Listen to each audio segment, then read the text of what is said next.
Yo, what's up, everybody? Welcome back to the Dream Scheme Podcast, episode 3. Yeah, they let us do 3 episodes. They gave us a green light. Shout out, we're still doing it. So Dream Scheme episode 3. We're about to talk about today the opportunity cost between travel entertainment destinations. I'm a young dude, 23 years old, recent grad. So, my age bracket, we like to get out and do things, and I love talking about traveling and things like that. So I have a nice little discussion we're going to get into today. I can't wait. We're presented by D.A.T.A Productions. Dreams are tangible aspirations. Shout out. Look out for the Turnaround podcast, the sports podcast I do. I'm about to get on that when the NBA playoffs starts. Probably do a little mock draft as well. I'm about to do that. So watch out for things like that. But without further ado, I think we have a bomber, baby. Yeah, I think we do. I think we have another bomber of a show today. I think I only drop heat because I think you have to have that confidence. I prepare for it.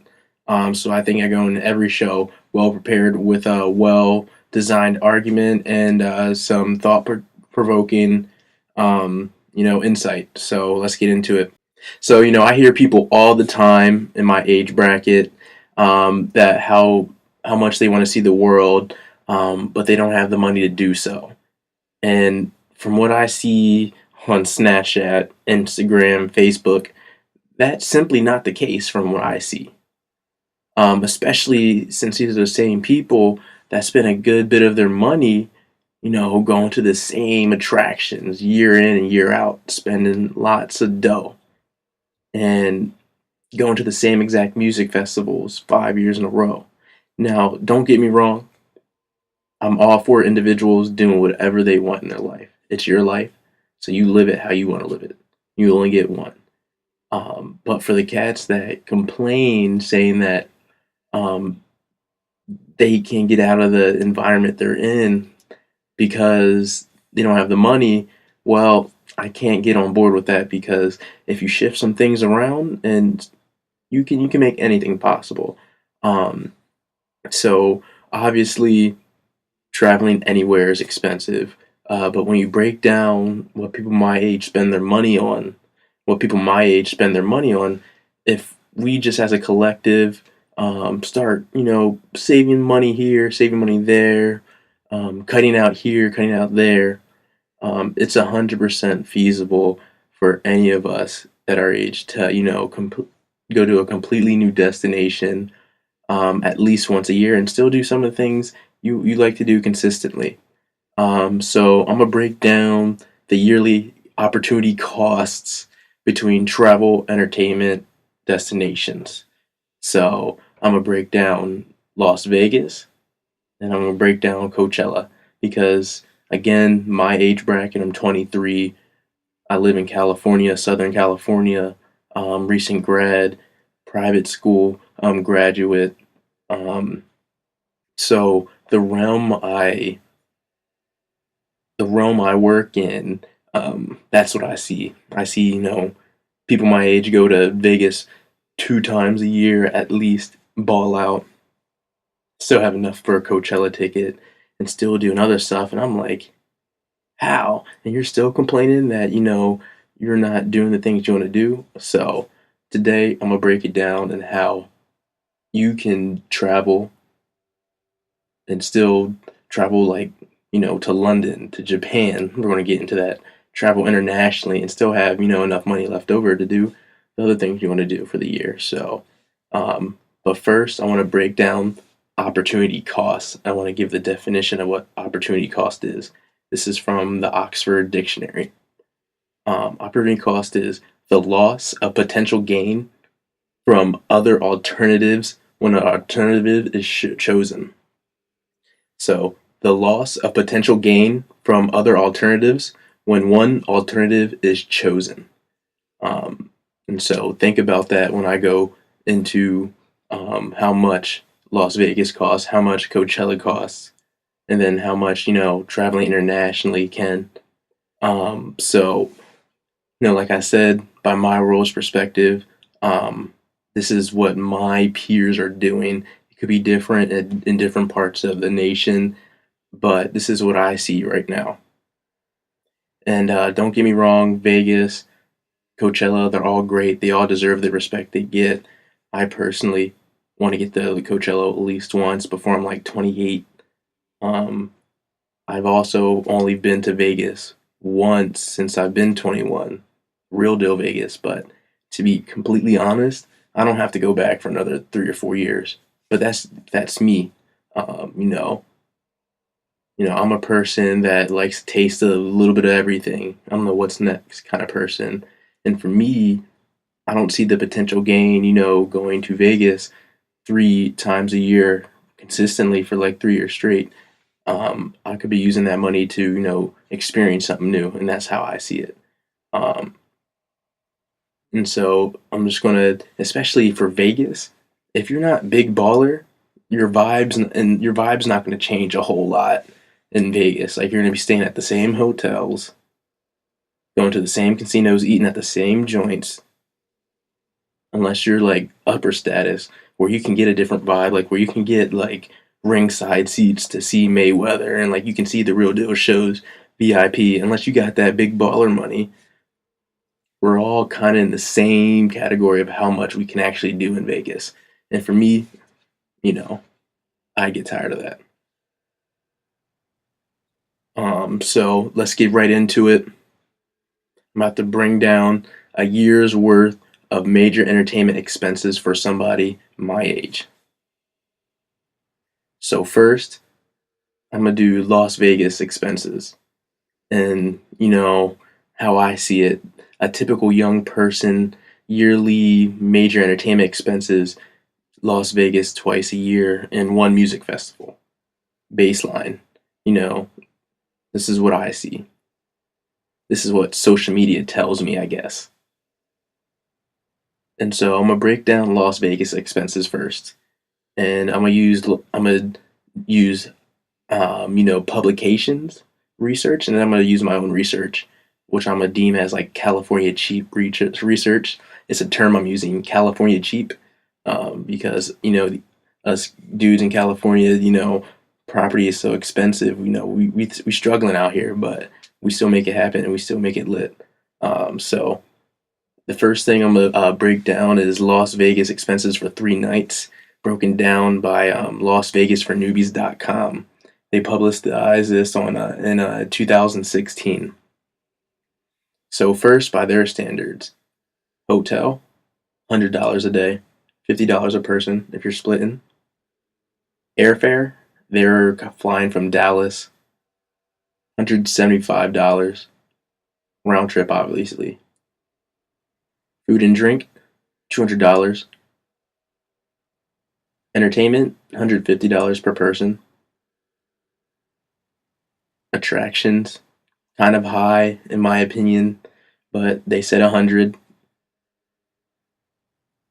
Gambling, about 300.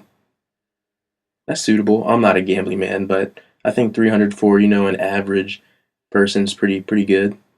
You win some, you lose some, but you lose some. Miscellaneous, $50.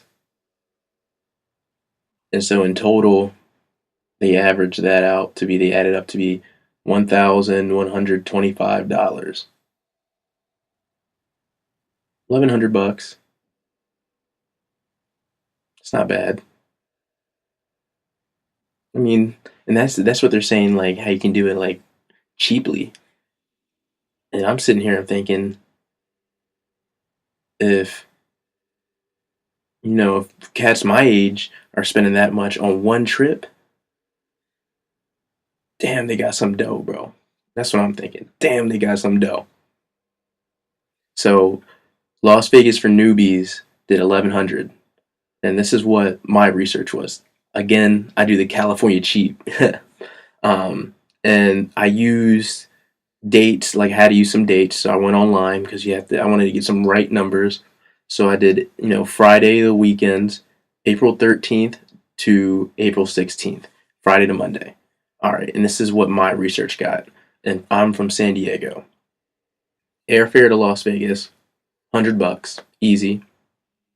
Hotel 3 nights at MGM, $208 per night. That's about $313 per person. Food, $200 still. I think that's a good estimate from Las Vegas for newbies. Entertainment, again, 150 was good. I didn't agree with the attractions, but I like to be err on more on the safe side, so I overestimate sometimes. So I'll say attractions 100, gambling 300, miscellaneous 50. And so for me, what I added up, if you go to MGM Grand, because I really do feel that their estimate for hotels, $100 a night, that's not that good of an estimate. So for what I did was 1,200, $1,213. That's what I added up. That's if you're staying at MGM Grand. But there's a California cheap side. So some of my homies just went to Vegas lately, just recently, and they got an Airbnb off the strip. Again, you're trying to save dough. Dope, great.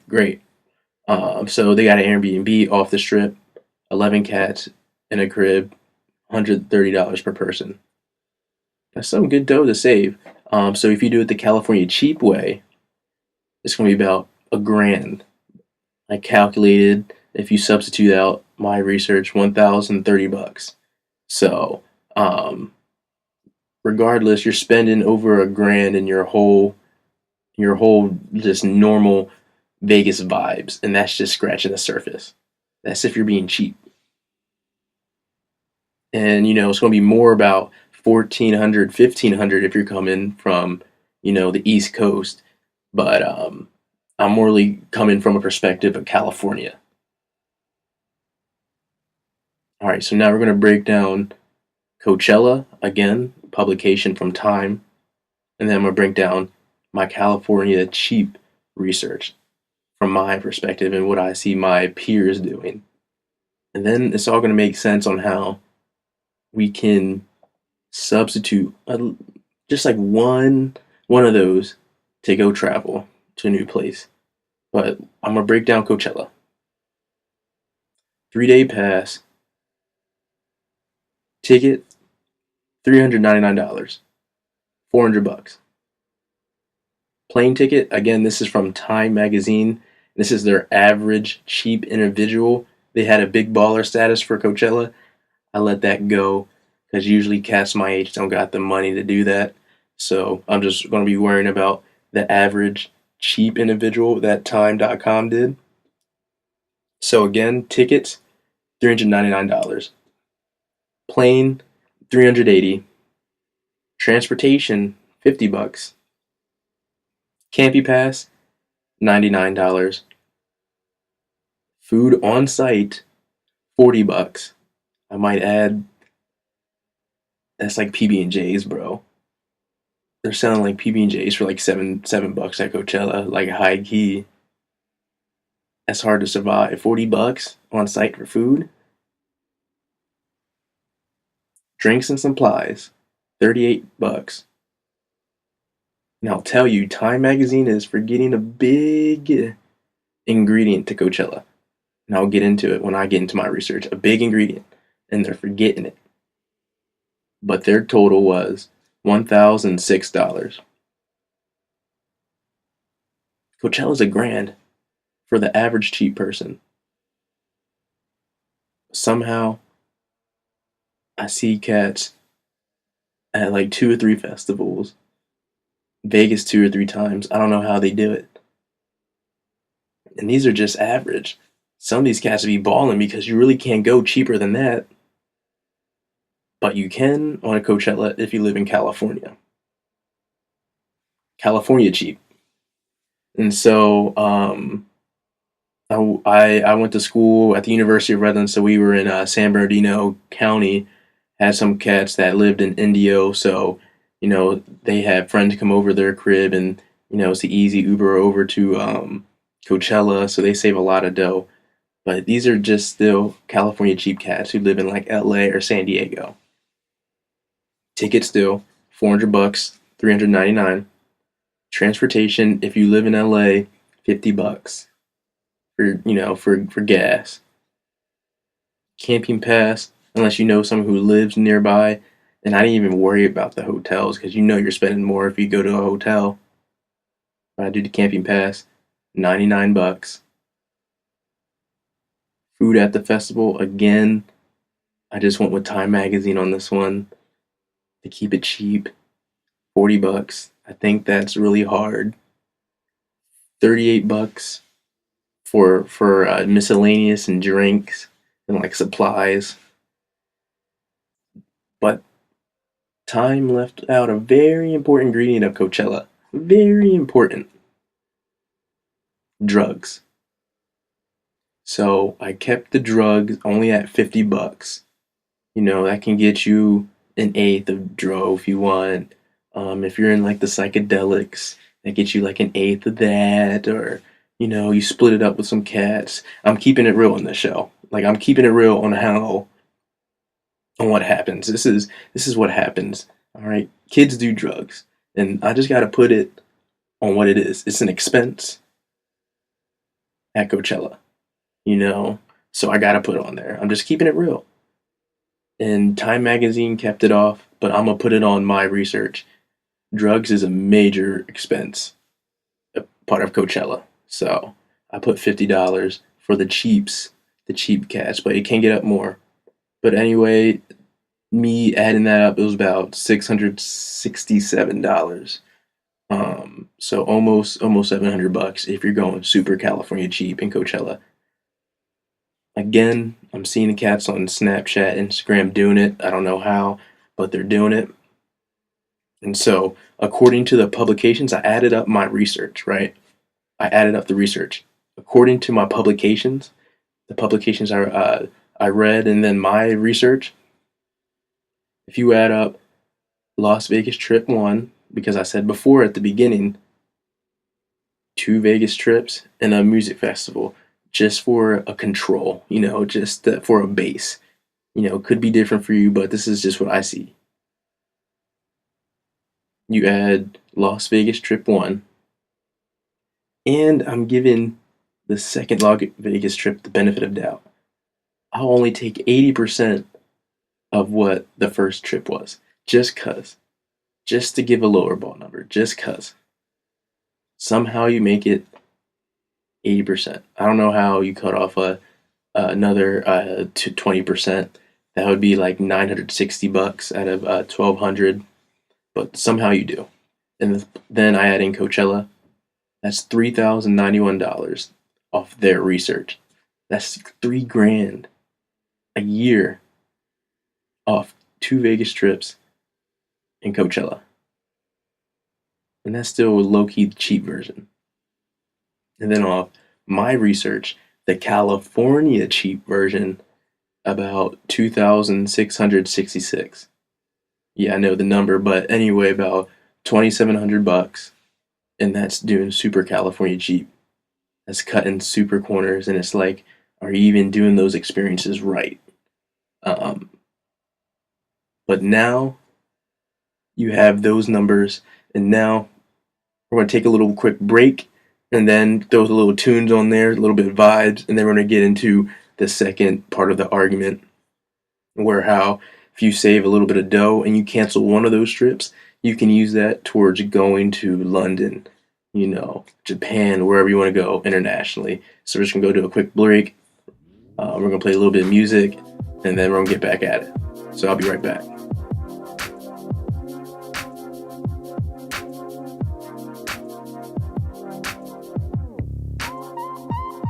Welcome back to the second half of the Dream Scheme podcast, episode 3. Hopefully you like some of those jams I pulled out for y'all. Y'all can keep expecting those type of vibes going forward. I'm trying to put a little jiggy in there. So, yeah. So, keep on the lookout for the Dream Scheme podcast. Some other podcasts put music in there now. Royalty-free music I'm finding on like YouTube and other websites. Some cats are making some dope beats they're just allowing to be out there for free. But, hey, I'm going to use them, so. And so what I want to talk about in the second half is, again, before I close, the opportunity cost Again, saving up money to take a 10-day trip to internationally to either London, England, or Tokyo, Japan. So we're gonna break those costs down and like let you know that you can just cut one of those trips off, those repetitive trips you do. Just cut one of those off, and you could go to anywhere you want in the world and get a new experience and gain more from it. So let me break it down. We do Tokyo first. Airfare $800. Really not that bad. The bulk of the cost. Room $250 for 10 days, $25 a night at a nice hostel. People need to stop being afraid of hostels. Go on Hostel World. Read the reviews. If it has excellent ratings, it's an excellent place to stay. I've been on so many hostels. I've used so many hostels. They've all been nice. Especially since y'all want to ball on a budget. This is a great time to ball on a budget internationally and not be so cheap at these other places that you guys, keep going to. Gain something else while in the process of being cheap. Food, $300, $30 a night, well, $30 a day. That's feasible. If you're a traveling man like me and wants to get out and get out, you might miss a meal here and there, especially that the yen is a little bit weaker than the dollar, so you'll be saving a little bit more money. But it's always good to have extra money on you just in case, so you can ball out. You don't want to ball out every meal, but you'll have some in the pocket to do so. Entertainment, $300, $300. Entertainment's important. That's like museums, going to a sporting event, something theatrical, a zoo, I guess, something like that, and that adds up over 30 days if you're trying to really see the city, different monuments, artifacts, things like that. Miscellaneous things, 'cause you never know what can happen abroad. Somebody might gank you for $100, so you have to have an extra $100 just in case that gets stolen from you or you lose it. So you always gotta have an extra miscellaneous 100 in there, and then transportation $200. I'm not too sure about the Tokyo system, but I'm pretty sure it's relatively cheap and you can get anywhere you need to go. Probably use their speed train or a bus.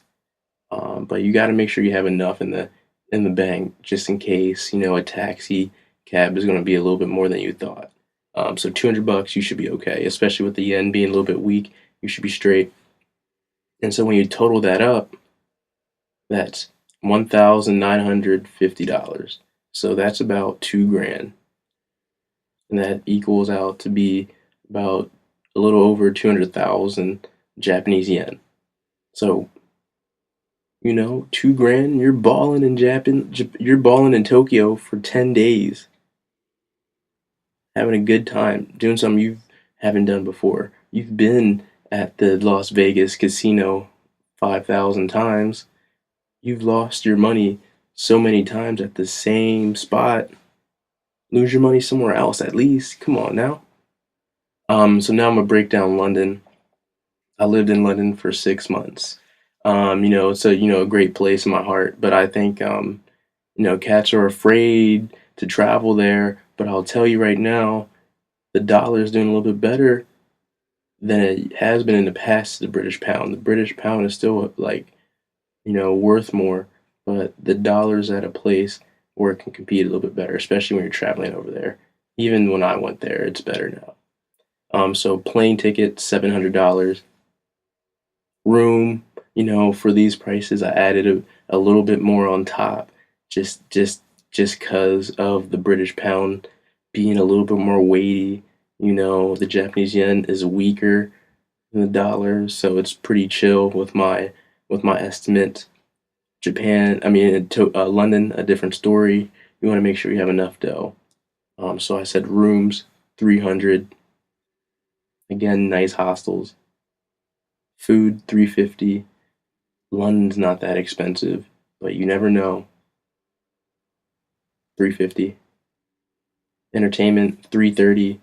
Depending on what you do, you can spend more. But again, we're traveling on, the balling on the budget end, 23-year-old, young cats just trying to see the world.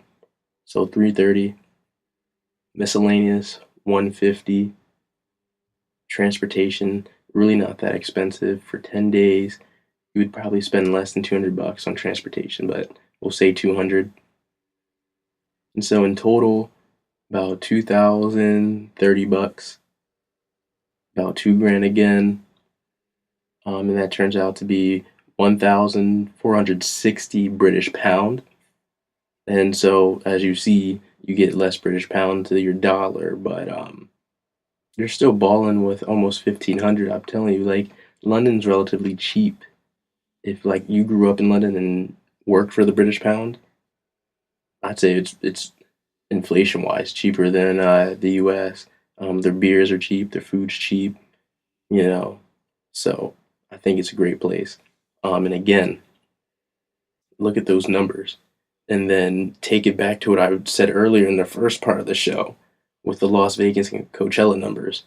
So in conclusion to that, you virtually only have to sacrifice one Vegas trip,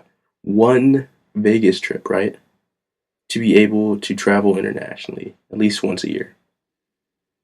So there can't be any more excuses of those who have the ability to travel and see these different entertainment spots, repetitive entertainment spots. They're there in the building and still end up, going to the same places and complaining about it. So there's no more excuses for those type of cats because I just broke it down. Um, all you have to do is sacrifice one major trip to Vegas. Just don't gamble. Just say, hey, I'm cool. I'm saving it. I want to go to the. I want to go to France. I want to go to Paris. Paris is cheap too. I'm telling you, if you go abroad, you will have a time of your life, and you will keep wanting to go back. You'll realize, Vegas just doesn't do it as much. I promise you. I super promise you. I doubled down on it. Again, I love Vegas. I had a time of my life when I was there. But you're not going to catch me there, 8 times in 4 years. It's not happening. But that's just me. And I'm showing you guys a different way. Right, so I'm gonna close the show with some historical representation of who I am, who I aspire to be, who I believe my show appeals to, and who I feel I speak for when I project my voice. And it's through the human's failed attempt to domesticate the gazelle. So I'm reading Jared Diamond's book right now, Guns, Germs, and Steel: The Fates of Human Societies. Um, it's a great book. So far, I like it. He's taken me through how the world came to be what it is today. It really started, from the day one with food. And that's how civilization started. That's how we started getting germs. That's how we started getting technology. And he's breaking it all down in this book. So I'm almost halfway through. I do recommend it. The first half was really stellar. Jared Diamond's Guns, Germs, and Steel: The Fates of Human Society. Um, but what stuck out to me in one of the parts, and it just was like a shocker to me, Jared talks about how out of the 148 wild terrestrial herbivorous herbivorous mammals, only 14 were able to be domesticated. And there's for other reasons why we can't really domesticate carnivorous animals, but wild terrestrial herbivore animals we can for other reasons I'm not going to get into. But anyway, out of the 148, only 14 were able to be domesticated. 9.4%. And those are like your barnyard animals: dog, cow, chicken, sheep, horse, those type of animals. And I think before I get into it, we have to define. The definition of domestication is to bring animals or plants under human control so that humans may use them as food, for power, or as friends, from the Oxford Dictionary. Um, And like I said, there's many reasons as to why other animals couldn't be domesticated. I think a really cool one was like cheetahs. They can't be domesticated because they won't have sex in enclosures. It's nearly impossible because they won't produce in captivity. The first time it happened where a cheetah was born in captivity was in 1960. Humans have been around for about 40,000 years, I'm pretty sure. 1960 was the first time a cheetah was able to, be born in captivity. So we're not domesticating them. But what stuck out to me was the gazelle's reaction to trying to be domesticated. Their reaction was a shock to me. The gazelles, the free ranging animals, that very fast, galloping, swift, like deer like animal that's just in the prairies, in the deserts of Africa that you see on TV in Nat Geo. So historically, they were one of the first animals that humans would have attempted to domesticate. They were the epicenter, ground zero of where civilization began. Um, and none of them, no species of gazelles have ever been domesticated by humans. And um, you might ask why, and the reasons kind of stuck out to me. Uh, the gazelle's reaction to their freedom taken away was shocking when I read. Um, so when gazelles are in captivity, one of two things happen when they're in enclosures.